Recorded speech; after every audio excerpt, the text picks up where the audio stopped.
করতে যে দলটি সৃষ্টি হয়েছিল তার নাম যাত্রা।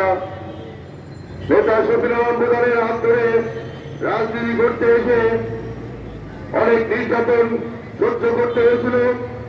খুনি ফ্যাসিস্ট শেখ হাসিনার আমলে অবশেষে ছাত্র জনতার নেতৃবৃন্দের এবং সাধারণ নেতাকর্মীদের আন্দোলন সংগ্রামে খুনি হাসিনা পালিয়ে যেতে বাধ্য হয়েছে বাংলার মাটি থেকে।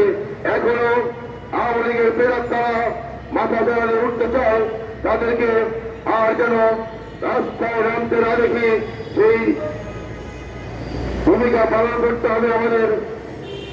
আগামীতে রাজপথে থাকবো যতদিন আমাদের চূড়ান্ত ফলাফল না পাবো ততদিন রাজপথে থাকবো। এই অঙ্গীকার ব্যক্ত করে বিদায় নিচ্ছি।